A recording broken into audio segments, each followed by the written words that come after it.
Have you ever made a promise that felt easy at the time, only to find it becoming a mountain you could no longer climb? We often treat words like breath, gone once they are spoken, but some words have the weight of stones. Perhaps it was a promise to a friend, or someone you loved with all your heart. Maybe it was a vow to your parents, or a silent pact with yourself. Throughout the long corridors of history, many lives have been dismantled, not by the violence of war or the cruelty of disasters, but by the silent crack of a single promise that was broken. Today, our travelers Finn, Rowan, and Elara arrive at one of the most breathtaking places in the entire world. It is a place of deep, primordial silence, where the water mirrors the sky so perfectly that you lose track of where the earth ends. But beneath this tranquility lies a scar on the earth, born from a tragedy that dates back to the dawn of memory. It is a place that hides an ancient story, one that warns us that the tongue can destroy what the heart has spent a lifetime building. Welcome to the edge of the Great Water. After leaving the rugged highlands of West Sumatra, the three travelers continued their journey northward. For days, the sounds of the jungle were their only companions as they pushed through dense emerald forests and crossed narrow mountain passes.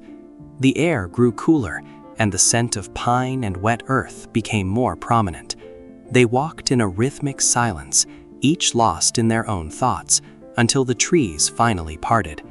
One morning, the world simply opened up before them, revealing a vast expanse that looked more like an ocean than a lake.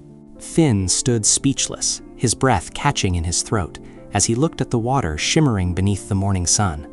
Mountains surrounded the lake like ancient silent guardians, their peaks shrouded in thin ribbons of drifting mist. It was a scene of impossible peace. Elara turned to him with a gentle smile and whispered that the most beautiful places often hide the deepest stories. They decided to set up camp right there, beside the shore, as the sun began its slow descent behind the caldera walls, painting the sky in bruises of purple and gold. As darkness settled over the water, the surface of the lake became a dark mirror for the stars above. Finn was unusually quiet, staring into the orange heart of their campfire as if he were trying to read something in the flames. Rowan noticed the tension in the boy's shoulders and asked what was troubling him. Finn poked at the embers with a stick and admitted that he had made a promise once, long ago, and lately he wasn't sure he could keep it. The weight of it was starting to feel like a physical burden he couldn't carry anymore. Elara looked toward the dark expanse of the lake, her eyes reflecting the starlight. She told them that there was an old story about this very place, a story for those who find promises difficult to hold.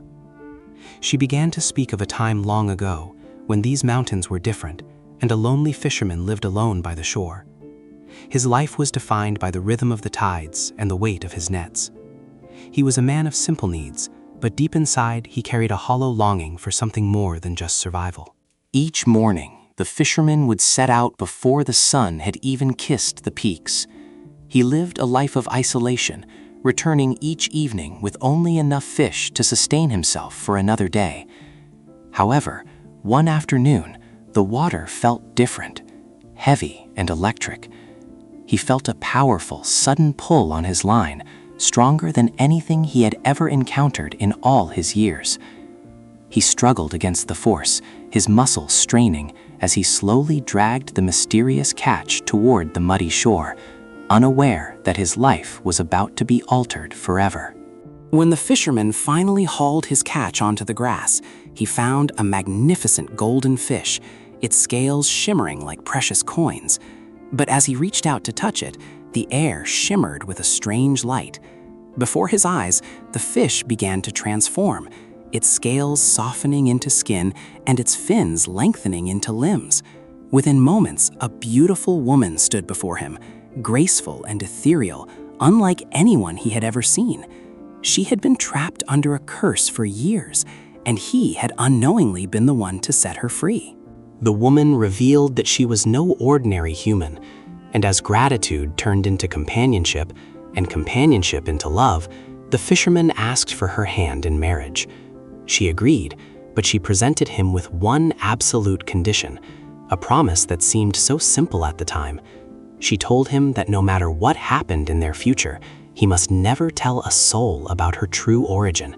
He must never reveal to anyone, even their children, that she had once come from the lake as a fish. The fisherman agreed without a second thought, blinded by his happiness. Years passed in a blur of peace and abundance. The couple built a home. Their fields were always fertile, and eventually they were blessed with a son. To the outside world, they were a perfect family living in a blessed land.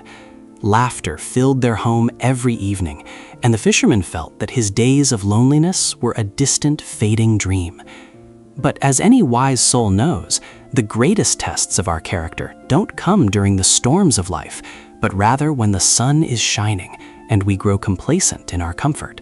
As their son grew older, he became a source of growing tension. He was stubborn, often lazy, and seemed to have an insatiable appetite that he put above his chores. He would often ignore his father's instructions, preferring to play while the fisherman worked long, grueling hours in the sun. Day after day, a slow frustration began to simmer inside the fisherman's heart. It was like water gathering behind a fragile dam, building pressure that he didn't even realize was there until it was almost too late to hold back. One afternoon, under a sun that felt particularly cruel, the fisherman waited in the fields for his midday meal. His wife had sent their son to deliver the food, but the boy, driven by his own hunger, had eaten most of the meal along the way. When the boy finally arrived at the field, he handed his father a nearly empty basket. The fisherman, exhausted and starving, looked at the meager scraps and felt something inside him finally snap. It was a moment of pure, unadulterated anger that blinded his reason and his memory. In a voice that shook the very air, the fisherman pointed a trembling finger at his son. He shouted words that he had sworn never to speak.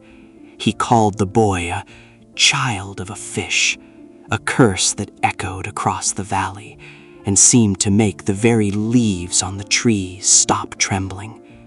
The moment the words left his mouth, a cold realization washed over him. The promise was gone. It wasn't just a secret that had been revealed. It was a sacred trust that had been shattered into 1,000 pieces that could never be glued back together. The atmosphere changed instantly. The birds went silent, and the wind began to howl with a mournful sound. Dark, heavy clouds gathered with unnatural speed above the mountain peaks, blotting out the sun. Without another word, she turned and walked toward the water, her son following close behind her as if drawn by an invisible tide. The fisherman scrambled to his feet and ran after them, screaming for forgiveness, pleading for another chance to make things right. But some doors, once closed, cannot be reopened. By the time he reached the shore, his wife and child had already stepped into the depths. They didn't sink, they simply merged back into the element from which she had come, disappearing into the dark, rising waves before he could reach them. Then the rain began. It wasn't a normal storm, but a deluge that felt as if the sky itself was weeping for the broken vow. The water rose with terrifying speed, flooding the valleys and swallowing the fertile fields they had worked for so many years. The fisherman's home was swept away, and he was forced to climb higher and higher as the land disappeared beneath the flood. Hills became islands, and the vast caldera filled until it became the lake that we see today, a beautiful monument to a tragic end. As Elara finished the story, the silence around the campfire felt heavier than before. The water of Lake Toba was calm again, almost impossibly still, as if it were holding its breath. Finn sat quietly, the legend echoing in his mind. He looked out at the dark horizon and asked softly if it really happened. He wondered if a single sentence could really cause such a massive change in the world. He felt the weight of his own secrets and promises shifting in his heart, suddenly feeling much more dangerous than they had just an hour ago. Elara smiled gently and told him that the question isn't whether the story happened exactly as it was told. The question is whether the lesson it carries is true. She explained that stories are vessels for truths that are too big for facts alone to carry. Rowan spoke up then, his voice low and steady, noting that promises always seem light when we make them because the future feels so far away. But their true weight is only revealed years later, in the moments when we are tired or angry or tested by the ones we love most. Elara tossed the small stone she was holding into the lake. It made a tiny sound, almost imperceptible, but the ripples began to spread immediately. They moved outward in perfect circles, farther and farther, until they reached the edge of the light and disappeared into the darkness. She pointed out that one choice, one moment of weakness, and one broken promise can create consequences that travel far beyond what we can see in the present.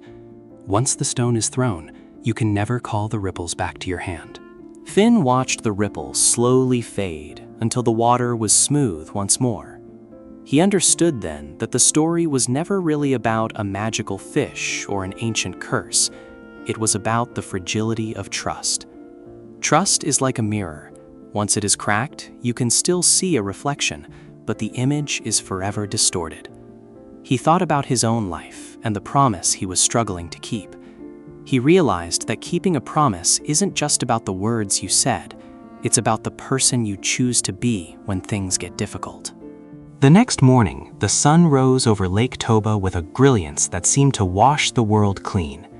Before they packed up their camp to continue their journey, Finn opened his travel journal. He sat by the water's edge and wrote a single sentence. A promise feels light when it is spoken, but its true weight is revealed when the time comes to keep it. He realized that the mountain he was facing wasn't the promise itself, but his own fear of the sacrifice it required. He closed the journal with a sense of newfound clarity. Together, the three travelers shouldered their packs and turned their backs to the lake, heading further into the heart of the archipelago. There were still countless islands waiting ahead, hidden valleys to explore, and ancient stories yet to be heard. Every island they visited held a piece of a larger puzzle, a lesson passed down through generations to guide those who were willing to listen. They walked with a lighter step, knowing that they carried the wisdom of the lake with them as they moved toward their next destination. As they disappeared into the lush greenery of the forest, the story of the fisherman and the broken promise remained behind, etched into the very soil and water of Toba. It serves as a reminder to every traveler who passes by that our words are our legacy. A promise is made in a moment, but its consequences can last a lifetime. What promises are you carrying today? Are they mountains you are building, or foundations you are strengthening? The choice, as always, remains in the hands of the one who speaks. Thank you for joining Finn, Rowan, and Elara on this leg of their journey through the wisdom of the archipelago. If this story touched your heart or reminded you of the weight of your own words, please subscribe and share your thoughts in the comments below. What is a promise you've struggled to keep? Join us in the next episode as we travel to the Spice Islands to uncover a secret hidden for centuries. Until then, remember, speak with truth and walk with wisdom. See you in the next adventure.